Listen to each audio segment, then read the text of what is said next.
Bismillahirrahmanirrahim. Assalamualaikum warahmatullahi wabarakatuh. Alhamdulillahilladzi hadana li hadza wa ma kunna linahtadiya laula an hadanallah. Asyhadu an la ilaha illallah wahdahu la syarikalah wa asyhadu anna Muhammadan abduhu wa rasuluh la nabiyya wa la rasula ba'dah. Wa qala ta'ala fi kitabihil karim wa huwa asdaqul qailin. A'udzu billahi minasy syaithanir rajim. Innallaha wa malaikatahu yusholluna 'alan nabi. Ya ayyuhalladzina amanu shallu 'alaihi wa sallimu taslima. Allahumma shalli 'ala Muhammad wa 'ala ali Muhammad kama shallaita 'ala Ibrahim wa 'ala ali Ibrahim. Wa barik 'ala Muhammad wa 'ala ali Muhammad kama barakta 'ala Ibrahim wa 'ala ali Ibrahim fil 'alamin innaka Hamidum Majid. Rabbi shrah li sadri wa yassir li amri wahlul 'uqdatam min lisani yafqahu qawli. Amma ba'd. Ma'asyiral muslimin rahimakumullah.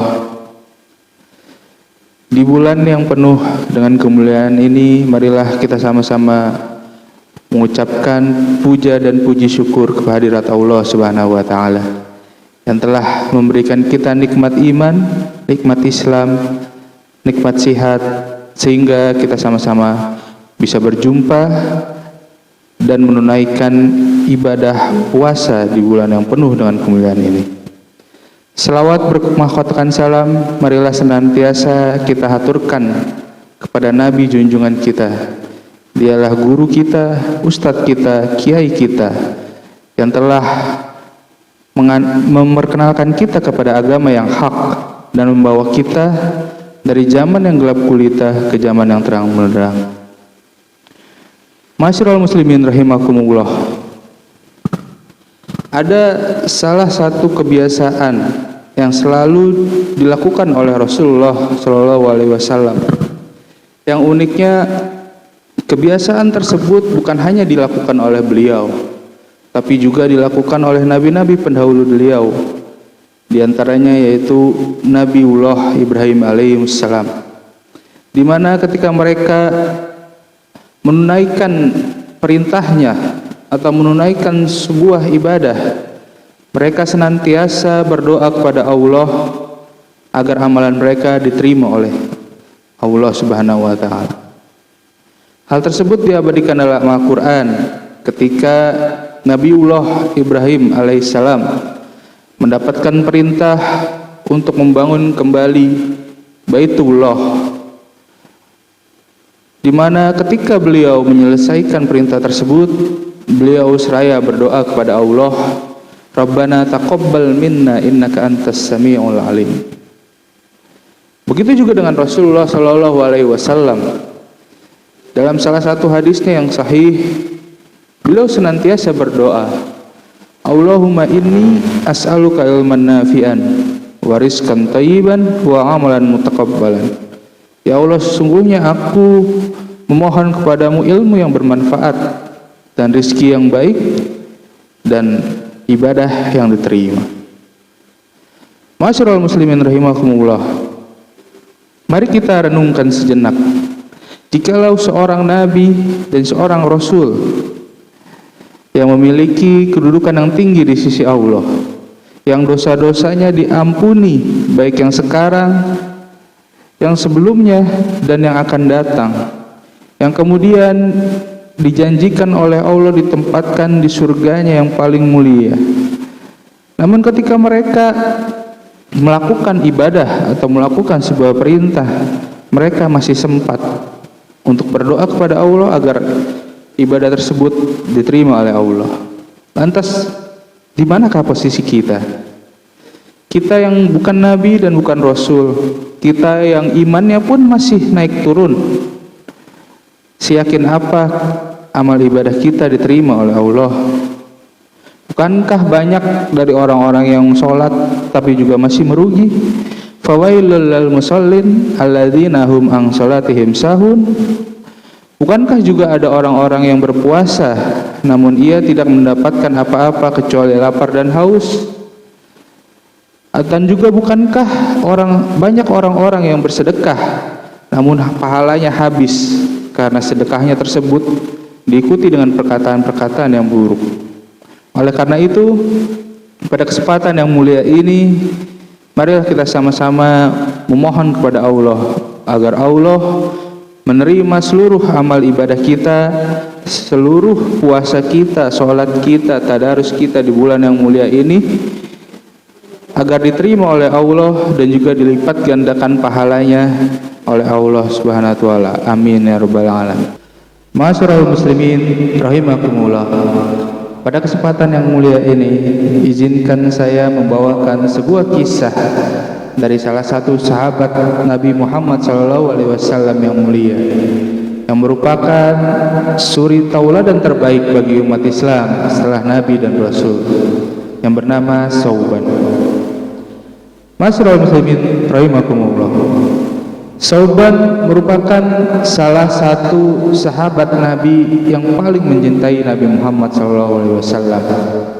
Beliau berperawakan kurus, namun beliau sangat gemar menunaikan sholat jamaah di masjid Nabi Muhammad SAW.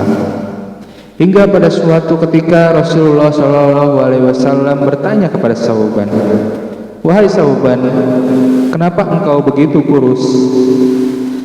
Dan perhatikan jawaban dari Sauban. Sauban pun menjawab, "Ya Rasulullah, keadaanku seperti ini bukan berarti aku tidak dapat menjalankan ibadah dengan sempurna. Keadaanku seperti ini juga bukan berarti aku tidak dapat menjawab panggilan untuk jihad di jalanmu. Namun aku kurus seperti ini karena aku senantiasa berpikir, ya Rasulullah, sungguhnya aku sangat mencintaimu.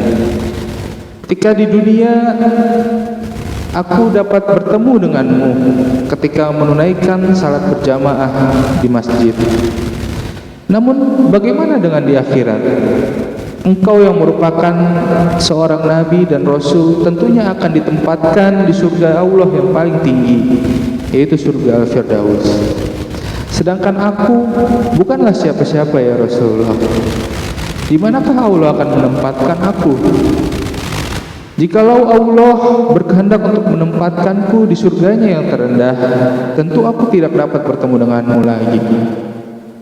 Namun apabila sebaliknya, jikalau Allah berkehendak untuk menempatkanku di nerakanya, maka sirnalah harapanku untuk bertemu denganmu selama-lamanya." Mendengar perkataan tersebut, Nabi pun merasa iba, hingga turunlah sebuah ayat, sebuah firman Allah yang ditujukan untuk menjawab pertanyaan tersebut, yang bukan hanya ditujukan untuk menjawab pertanyaan Sauban, namun juga ditujukan untuk membuka peluang bagi sauban-sauban berikutnya, bagi umat Muhammad SAW berikutnya yang rindu kepada Nabi dan ingin bersanding dengan Nabi.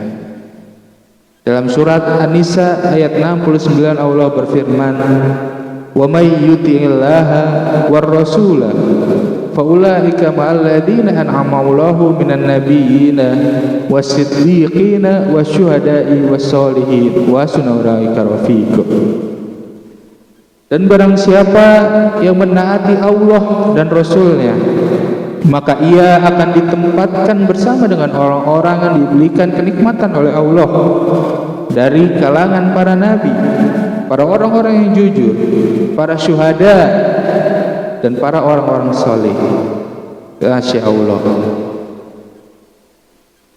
Dari ayat tersebut kita mendapatkan pelajaran bahwasannya Allah bukan hanya memberikan jawaban kepada Sauban, tapi Allah membuka peluang yang sebesar-besarnya bagi kita, umat Nabi Muhammad SAW, yang beriman kepada beliau, namun belum pernah berjumpa sama sekali dengan beliau. Allah membuka kesempatan sebesar-besarnya untuk kita untuk berjumpa dengan beliau dan bersama dengan beliau di surganya yang tertinggi. Oleh karena itu, ma'asyiral muslimin, marilah kita gunakan kesempatan ini dengan sebaik-baiknya. Marilah kita manfaatkan peluang ini dengan sebaik-baiknya, terutama di bulan Ramadan ini, bulan yang penuh dengan kemuliaan ini, di mana ibadah kita yang biasanya kita lakukan akan dilipat gandakan oleh Allah. Karena dari itu, marilah kita tingkatkan ketakwaan kita. Kita taati seluruh perintah Allah dan seluruh perintah Rasul, dan niscaya insya Allah kita akan ditempatkan oleh Allah bersama dengan para nabi, para orang-orang yang siddiq, para syuhada, dan para orang-orang yang solih di surganya yang tertinggi. Amin amin ya rabbal alamin. Ma'asyiral muslimin rahimakumullah. Sekian apa yang dapat saya sampaikan, kurang lebihnya mohon maaf. Subhanakallahumma wa bihamdika asyhadu an la ilaha illa anta astaghfiruka wa atubu ilaik. Billahi taufiq wal hidayah. Wassalamualaikum warahmatullahi wabarakatuh.